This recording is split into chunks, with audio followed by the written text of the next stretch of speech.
The grandfather of the present king began the process of modernization in 1951, and King Birendra has continued it since he took office in 1975.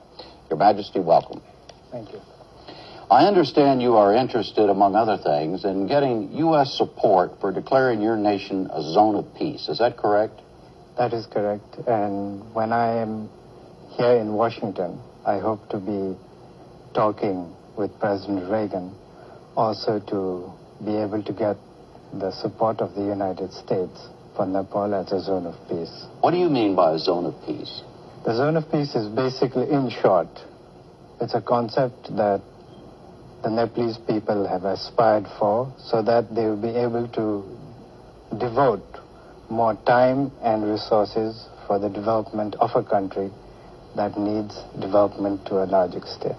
Is what you have in mind a neutrality similar to that of Switzerland or countries like that?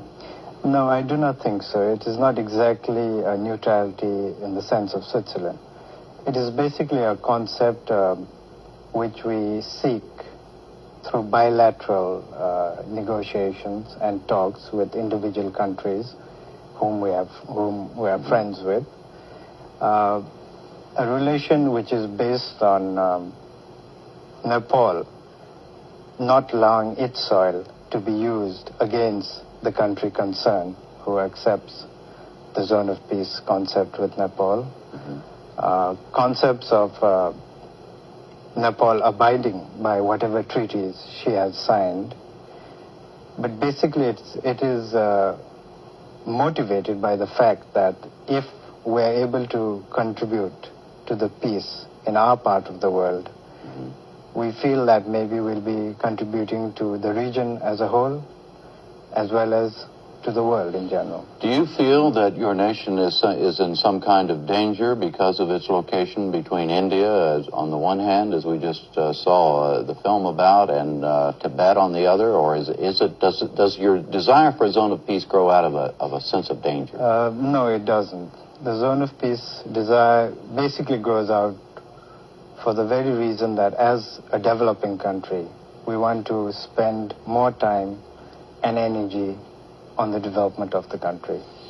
Well, let's talk about that a moment. I read today that in many ways your land is still considered an ancient land, and even there are very few roads even, and that's where do you want to take your country and why? Well, basically, like every country in the world today, the objectives that we have laid down is to be able to fulfill the minimum needs of our people. And you're not doing that now?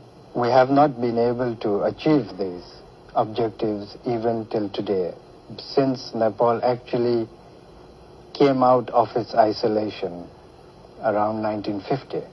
So it's a period of 30 years in which we have been able to concentrate on development as well as the building of institutions for development. What kind of development are you talking about?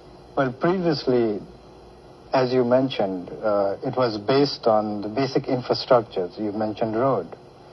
To be able to integrate the country also, I mean, roads are vital for a mountainous country. In a mountainous country, building roads is not an easy task. But as we have been able to develop more on our basic infrastructures, we hope now gradually to be able to, again, you mentioned our water resources. This is a new area which we feel that we have the resources, and we feel that it will help Nepal in its development as well as contribute to the region in which we live also, especially in the field of hydroelectricity power. I see. And you would hope eventually to bring industry into your country? There's very little there now at all, correct? Well, we have industries, but we'd like to see a lot more.